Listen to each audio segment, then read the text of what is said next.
it's hard to pin down like an exact date when the evolution happens. And I think there's still a lot of content that I make that's still pretty general business and marketing, just sort of like we've got different areas of the funnel depending on who I'm trying to go after or basically where I feel the inspiration from. But as far as like specific to online businesses and that, oh, it's just really hard to know what I know and what you probably know as well about the creator economy and the information revolution and the future of work and the future of business, and to not talk about that and to give people the tools they're going to need to succeed. So I've got kind of an altruistic, unselfish motive of helping as many people as possible.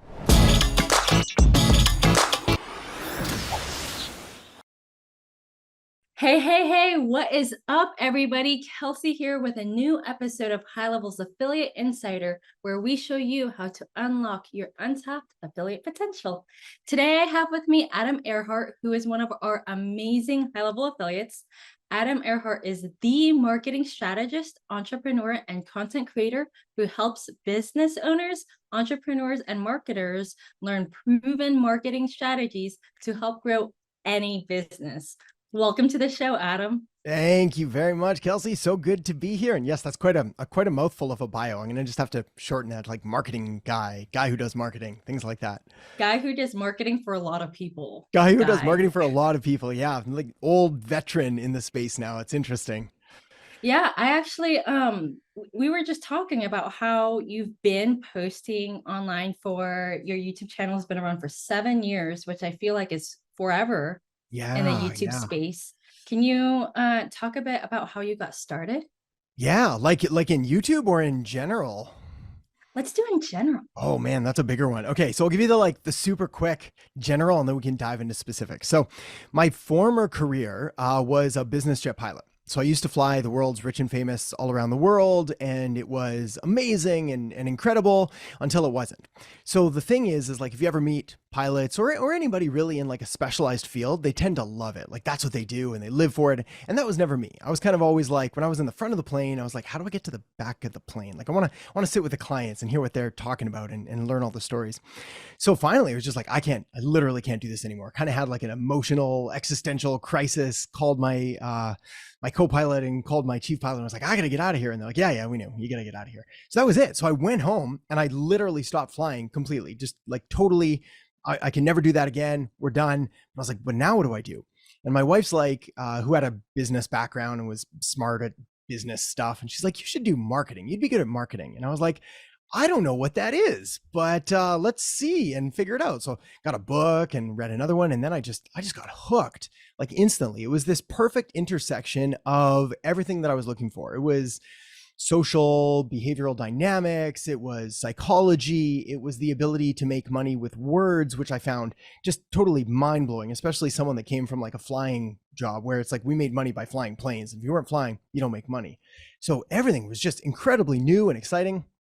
And then it kind of just started from there. So I was like, all right, well, this was, oh man, date myself, but like this is over 10 years ago. So I was like, well, what do we need? Well, people have websites, so I'll learn how to build websites. So I did that and then realized that nobody could find my client's website. So I learned SEO.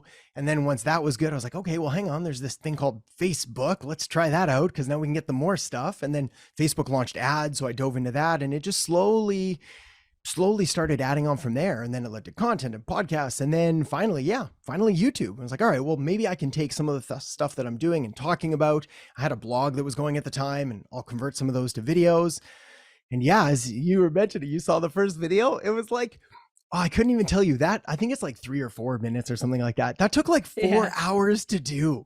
And I was like, I had to change clothes halfway through because I was just soaked in sweat and I was so uncomfortable and nervous and stiff.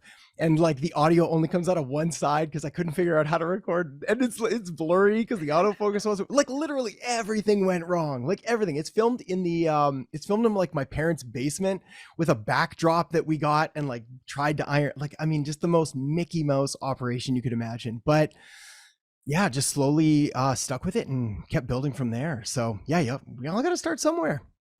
Everybody starts somewhere. Yeah, I wanted to see how you got started, and when I was scrolling through your feed, I was like, wow, you've changed so much in terms of the branding, the way that you're positioning everything. Um, But for your very first video 7 years ago, Yeah. maybe we could put like a quick little clip right here. Yeah, But yeah. I feel like it was actually pretty well produced. Not everybody had like gets ready, spends for hours, does a background backdrop. What Right, was your right. thought around starting like that? Yeah, yeah, good question. Also, especially because when I first started doing YouTube, the first, I don't know, maybe even couple of years, everyone thought it was nuts. So my wife thought it was nuts, and my parents thought it was nuts. Like everyone was just like, "All right, okay, that's have fun making your videos, but hey, get back to work. Like we got money to make here, and you can't just keep messing around on the internet." But I don't know what it was, whether it was part luck, I guess, just being like, this is probably a good channel to go for. But also, I think understanding that video is just such a powerful tool, and that if I was going to do it, I was going to try and do it as best I could, knowing that it was sort of that next evolution of a brand and a business. It was like I already had the words, and I loved marketing, and I knew about it. So I was like, why would I kind of like go through the motions rather than doing the best that I could? And even though the best that I could at the time was horrific, and like now the iPhone cameras are infinitely better than that like super expensive DSLR that I borrowed because I obviously didn't own a camera, or I would have figured out how to use it. So the mic came out of both sides. So it's like, yeah, I think it was just a conscious decision of lining up the pieces and then taking calculated risks. So it's risk reward. And it's like, all right, well, making videos, making high quality videos, high quality in air quotes, that's probably a smart strategy. So let's do that. Opposed to, hey, this sounds fun or easy or whatever it was. But there's another thing, Kelsey. Kind of just thought of it. I've always looked for those opportunities that have really high barriers to entry. So anything that's going to take more effort or sacrifice or make me horribly uncomfortable, I like going after those because I know that most people won't. So there are going to be those that do, and that's amazing, and they should, and we should all do that. But most people are going to come against that barrier, and they're just be like, forget it. I don't want to spend 4 hours sweating to death, looking horribly uncomfortable, having audio come out of one side. So I'm just not going to. I was like, oh man, that's perfect. So I've always kind of looked for those. That's awesome. And I feel like whether you knew it or not, when I was looking at your very first videos, you didn't talk about all the time like setting up a website. You were very like general about it, like how to start your brand, how to Yeah, exist online, yeah, yeah, yeah. essentially. Right. Yeah, it was like the content evolved over time as it sort of like when I was first getting started, I was mostly just guessing because my blog, it was out there, but I don't know, there was like 3 readers, including my mom. And like we didn't have the analytics to figure out which ones were doing well. We had Google Analytics installed, but wasn't even looking at that. So it was sort of like, all right, here's the things that I think people need to know.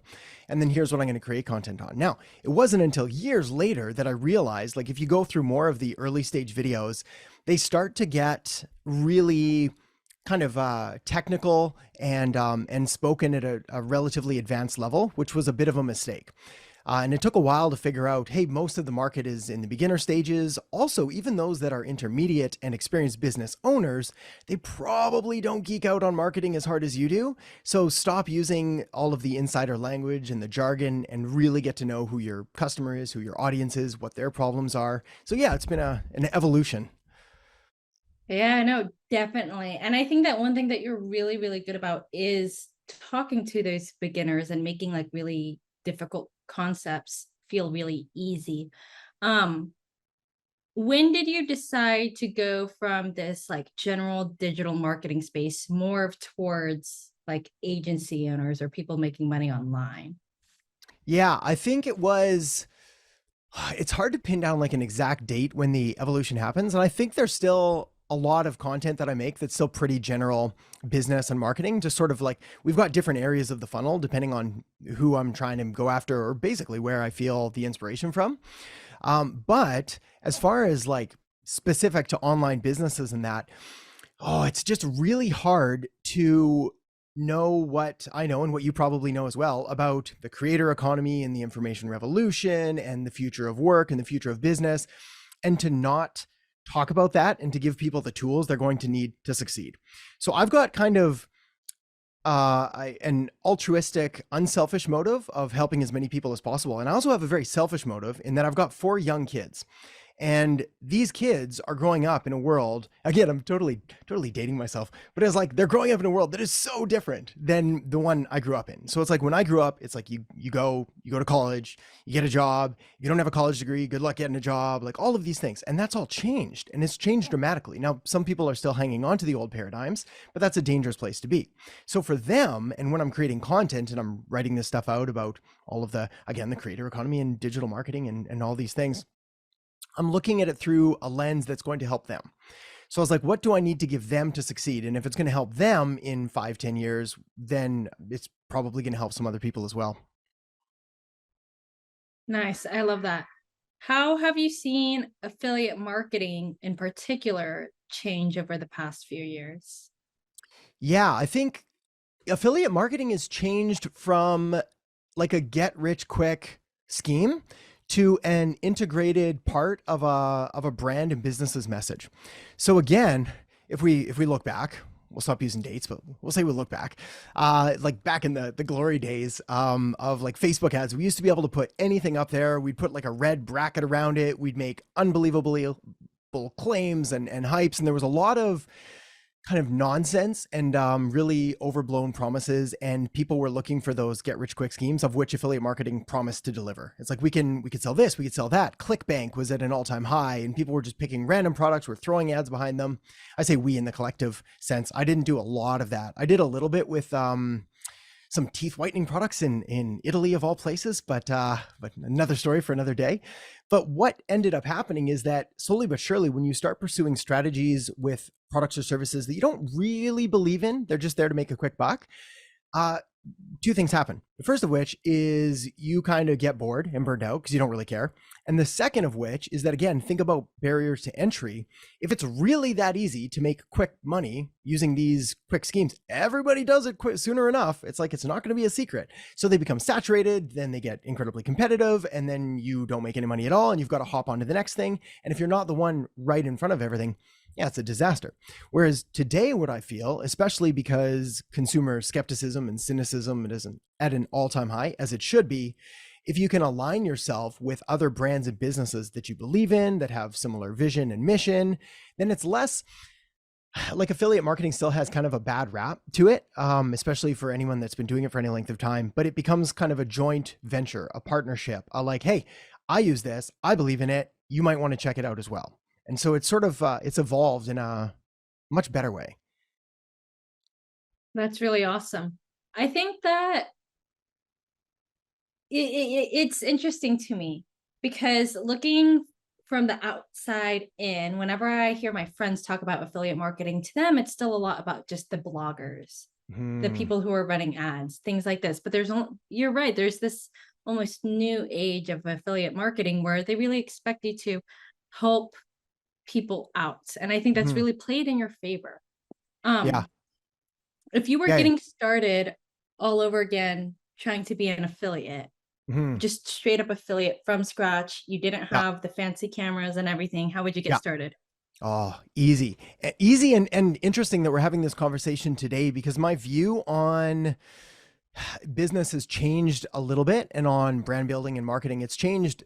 I shouldn't say a little bit. It's changed pretty dramatically, at least internally, in the last 12 to 24 months, where when I was first getting started, I was a diehard proponent of direct response marketing principles. So make an offer, sell something, track everything, go through everything. Everything's important for making sure that your metrics and KPIs and analytics and all that and go. Less about brand building and brand awareness, because they're ethereal, intangible. You can't feed your kids with likes, like all of these vanity metrics that make you feel good but don't actually deliver. That was my view. So never build an audience without having an offer first. It's changed. And the reason is, again, if we look at the creator economy, the information revolution, and the future of work, and all of these things that are playing into it, building an audience now, building a predominantly around a personal brand, I think is the single greatest asset that any human being on the planet can have. So the advice that I would give to anyone ever would be, you need to double down on your personal brand now, and we can dive into specifics there, but it really just comes from creating content, sharing it on social media platforms, having some assets that you own, like a website or a blog or a podcast or whatever it is. And then from there, you can find the products and services that align with you, and you can talk about them naturally because you use them every day. So it becomes really easy. So yeah, I think step number one is we've got to get clear about who we are, what we care about, what our interests are, where our skills are. And then we need to start making content, and it's going to evolve and it's going to change, but that's going to lead you down a far more fulfilling and also far more profitable path than just going and looking for the most profitable offers and be like, I'm gonna pick that one. Because the thing with affiliate marketing that I don't think enough people talk about is that unlike other businesses like opening a bakery or doing haircuts or anything like that, it's like your competition in affiliate marketing is me and other affiliate marketers. I was like, you're dealing with people that live and breathe and eat this stuff up. And like, that's our whole world. And we've loved it forever. So unless you're willing to be incredibly passionate and really go deep, it can be tough. Now, the way you beat that is you be your own unique brand. You talk about your own things. And then that's fine. Then there's different strokes for everybody out there. But yeah, if you just try to go head to head, strictly based on money and dollar figures and the most competitive offers, I'd say it's an uphill battle that I wouldn't even want to fight. I love that because on my end, I see the stats, and so it's like, do we have people that make a good 100-200 US dollars a month because they referred Mhm. their mom and their mom's sister to a software to Yeah. high level? And it's Yeah. like, yeah, absolutely. But is that going to be like the big YouTubers, people on the leaderboards? No, and I think a lot of people are both see really awesome affiliates like you, and they're both inspired by seeing so much of you in your content, but they're also scared because it's like, oh, if I have to do that, then do I have to put me out there? Right. Yeah. What was did you ever have any instances of like, oh no, this is kind of getting big, like I'm really putting myself out there, or was it just always natural for you? Like, was there Yeah. any No, inspiration? yeah, no, it's definitely not natural. Oh man, not even close. Like not even a little. Not even a little. It was awkward and uncomfortable forever. And I wish I could tell people that like, oh man, I did 30 videos and it got better, but it didn't. I don't think today it's slightly better because we have the system and the team and we know what we're doing and all of that. But there's still moments where I'll record something and I'll be like, oh, that was so dumb. Why'd you say that was a dumb thing to say? And my editors will be like, hey, just get back on, you'll be fine, just keep going or whatever. But no, it's still, we second guess ourselves and judge ourselves. And did that come off right? Or the button's undone, or I've spilled coffee on myself. Like there's all of these things happen. It gets easier, I think, over time as you sort of get acclimatized to the online world. Like there's an important fact here, which is that haters and negative comments, they're a percentage, not a number. So it's like if you've got 100 good comments and one negative one, well, we can just multiply that. So 1,000 good comments, 10 bad ones, 100,000, 101, whatever our percentages work out to. So in the early days, those sting until you realize a few basic truths about negative comments and you don't feed the trolls, and you realize that hurt people. So you try to ignore them. But yeah, in the early days, it's definitely challenging. I think there's two things here. Number one is we don't want to compare ourselves to people that are ahead because we don't see all of the sacrifice and work that went behind it. So it's like anything that someone else has done, myself included, you can do it too. And I'm not just saying that as like a platitude. Like there's nothing that I've done that is completely proprietary to me thanks to some innate talent that I had at birth. None of that is true. Like it's literally just, I got help. I hired coaches. My buddy was a videographer in the early days who actually helped me. He watched a few of my first videos. He's like, yeah, that's not going to fly, dude. We got to, so it's like, I built him a website. He recorded some better videos for me. We did some trades. So yeah, I think, it's tricky, but it's worth it. And the rewards are obviously worth the sacrifice. So yeah, you just got to stick with it.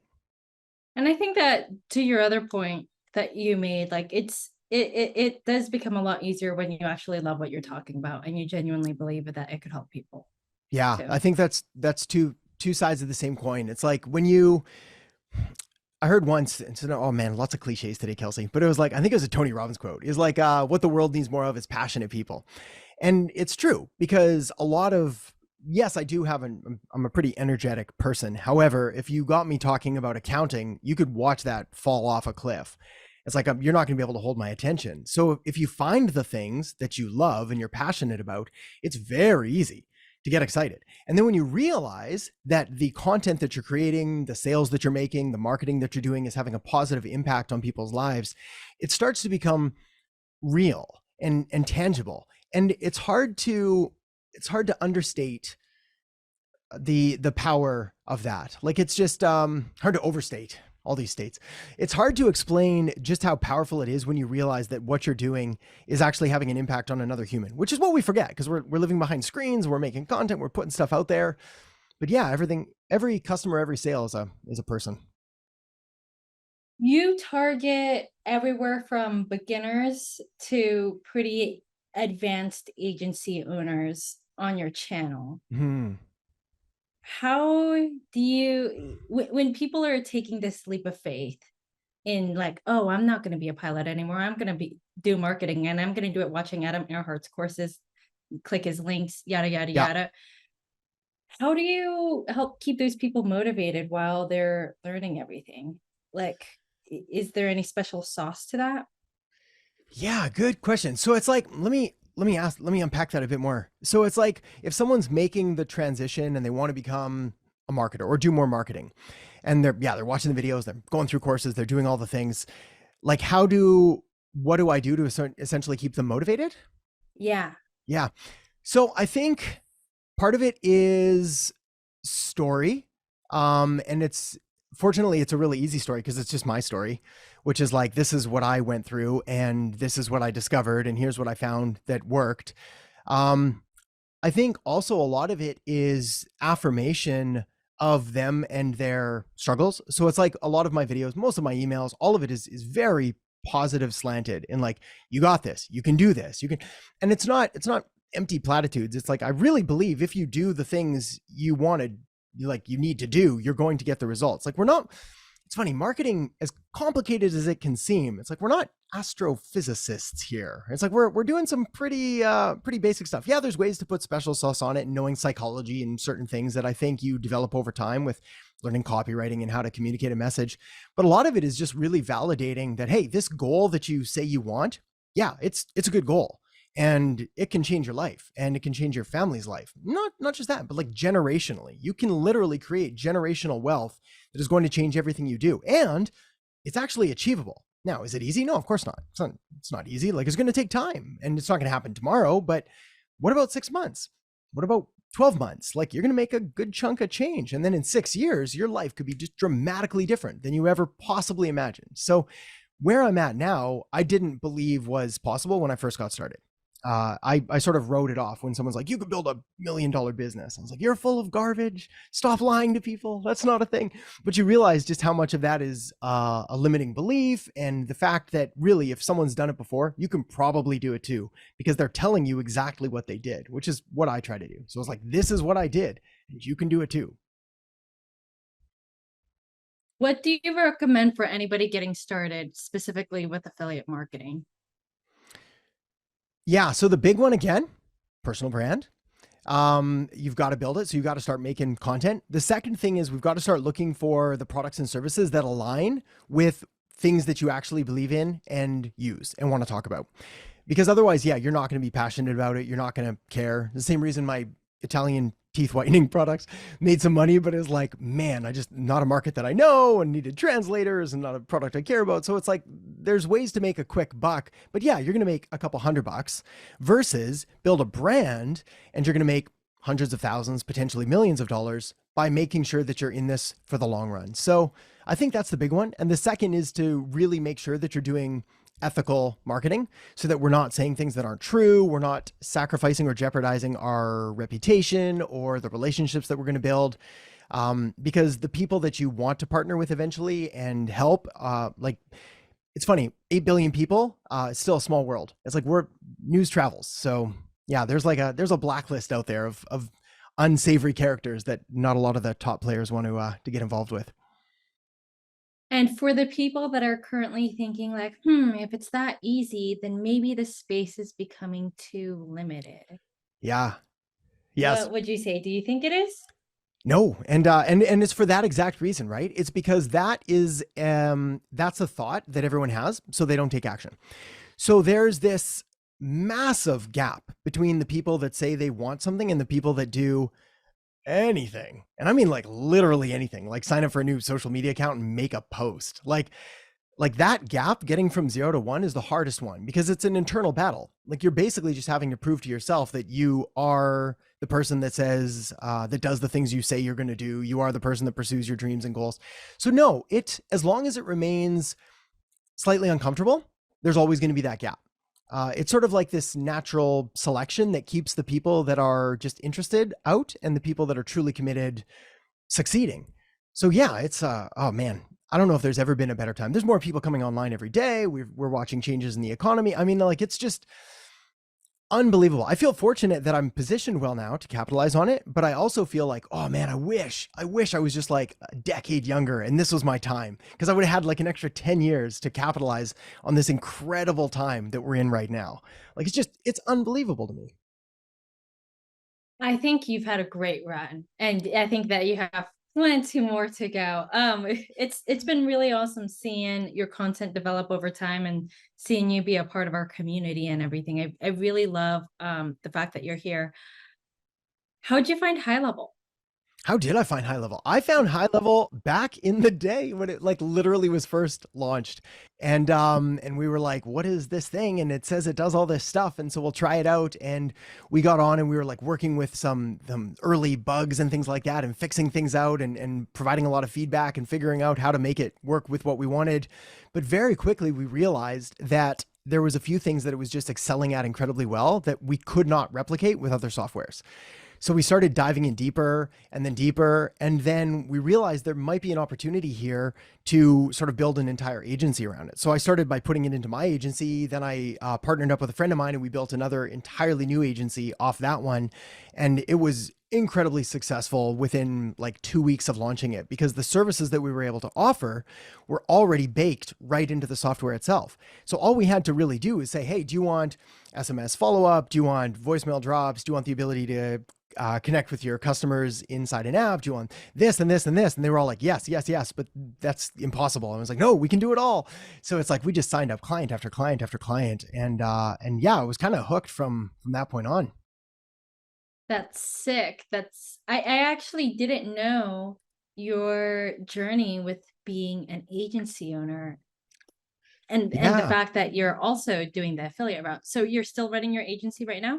So technically, yes. Technically, the agency still exists in a diminished capacity. Most the other agency has been sold. The other agency has been mostly shut down to focus on other areas. But yeah, there is still one element that runs it, almost for the sole purpose of making sure that I still stay relevant in the game and like know how to make sales calls and know how to fulfill clients and know how to send a contract and all of those. But yeah, it's almost more for fun now than it is for the revenue side. That's sick. And I think that I think that being in the game helps produce stronger videos and Yeah, stay yeah. relevant to Yeah, well, everybody's yeah, I never struggles. wanted to be that guy that was just like, here, let me tell you about a bunch of stuff that I don't know and sounds good. It's also harder to do. Like, instead of creating how-to content, it's like, here's how I did it, and here's what I think should work, and here's what other clients have done. So what's been interesting, especially with the agency, is that it gave me access to so many different business models and business owners and in different businesses and segments. And it was funny to see how at first I thought everybody was so completely different. And I was like, I'm never going to be able to serve all these markets. And then it didn't take long. I was like, they're all the same. It's like they need lead gen. They need customers and sales. And if you can be the one to deliver that for them, it's like, yeah, we need to tweak the message based on what they're offering in that. But like the process, the system, where the software comes in behind it, all of that's the same. So it's like once you figure it out, you've kind of got this. It sounds kind of hypey. So pardon me, but it's like this magic money making skill where you can be like, look, I can get you more money and you're going to give me a portion of that. Like, of course, you're going to say yes. You put in $1, you get out two. Like, you do that as often as you can. I love that.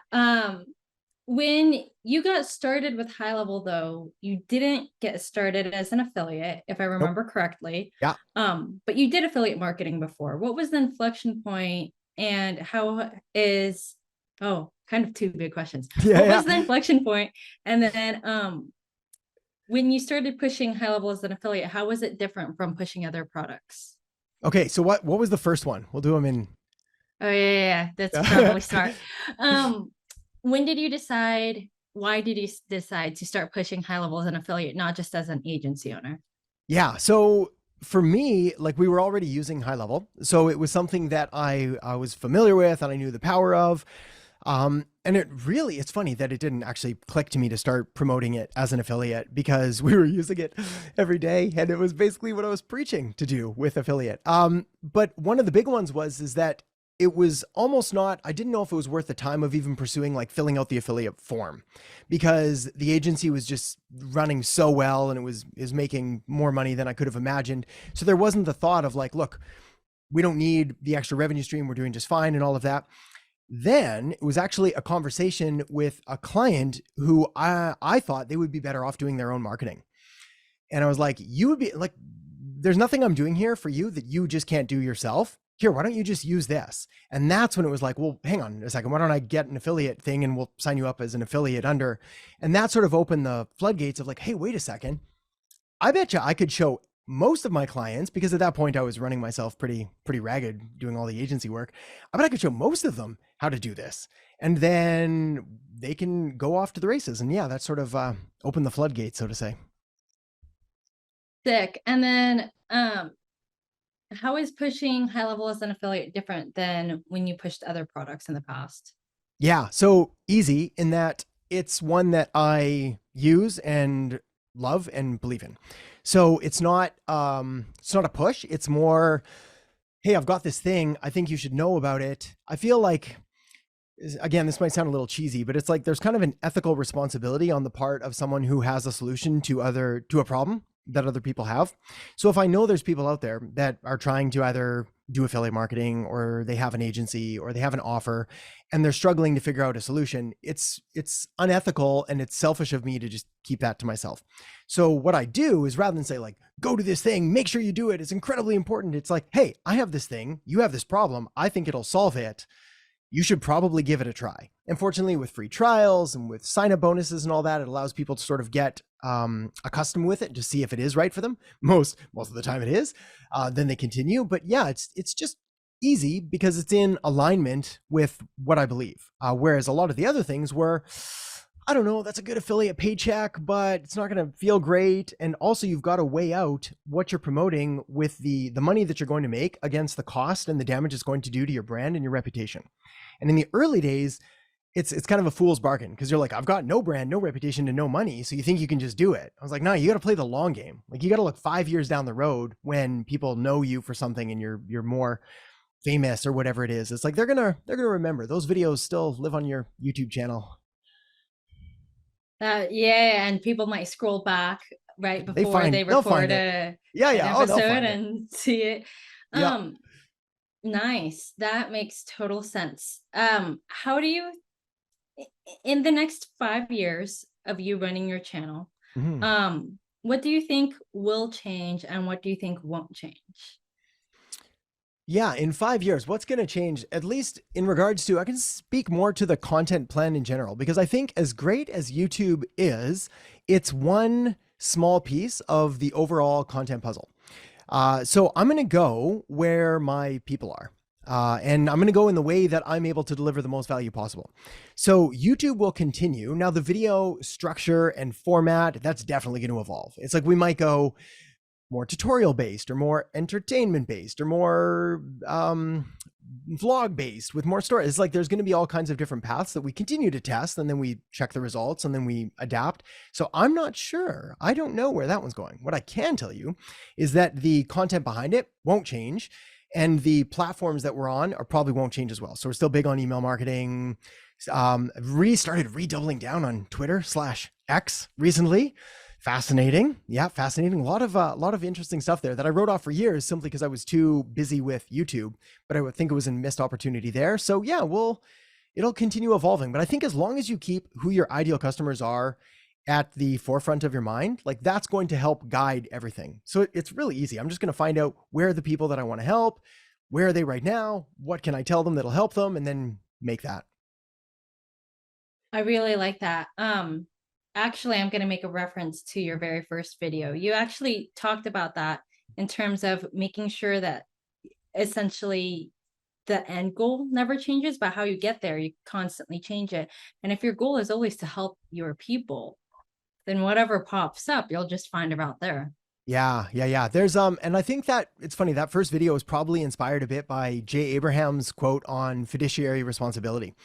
And that's something that I adopted from the early days, which I'm pretty confident has been a major player in it. And essentially what he proposes, we can Google it, but is that when any engagement that you have with your clients, your customers, your audience, you give yourself a fiduciary responsibility, which means you pretend that you have a legal responsibility to act in their best interest. So there's nothing that I would do or suggest that is not in my customers, my clients' best interest. Otherwise, I just wouldn't suggest it. So I always pretend that I'm helping my mom or my brother or whoever it is. I was like, would I do this for myself? Would I suggest they do it? And if the answer is no, then you don't do it and you don't say it. And if the answer is yes, then you have a moral obligation to try to help them as much as you can. I love that. I love that.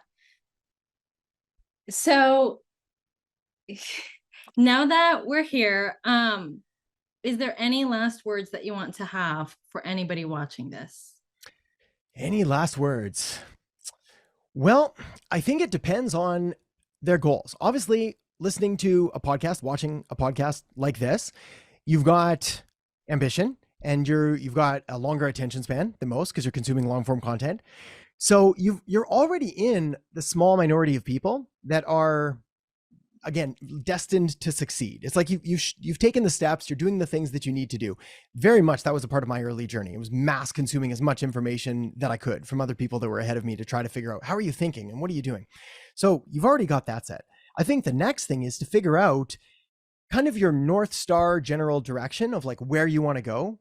Specifics, maybe, sure. Revenue numbers, sure, they're helpful. I like them. I don't mind that you have them or anything like that. But like, we've got to figure out what you're about and what you want to do. And then the next thing is to just get started. That's the biggest thing. Is like there's this massive gap between 0 and 1 that needs to happen, and it needs to happen today. So we need to write a blog post or a tweet or whatever it is. Like we just have to do something and start that action going because it's impossible to explain just how much that compounds over time. So yeah, that's probably the big ones. And otherwise, yeah, lots of amazing content out there for completely free. So I love that. I feel like I could keep talking to you about this for hours and hours and hours on end. But luckily, if anybody else feels the same way as I do, they could check out your YouTube channel, right? So where is the best place to see all of your content? Is it your YouTube channel? Is it also your website, et cetera, et yeah, cetera? both, everything will take you to the same place. So everything's going to take you to YouTube, which will guide back to the website, which will take you back to YouTube, which will have courses, which will take you over here. So yeah, if you type in Adam Erhart, or if you're feeling brave, we can test the SEO and how things are going. If you go to YouTube and you type in marketing, you should find me. I should be there near the top. Maybe number 2, maybe number 1 on a good day. So yeah, that's a good place to go. And then yeah, you can start going down the rabbit hole of marketing. Wow, I love that. Well, thank you so much, Adam, for coming on our show and for talking about marketing and affiliate marketing with us. Oh, my pleasure, Kelsey. Thank you for having me and for the great questions. Been fun. Absolutely. Until next time.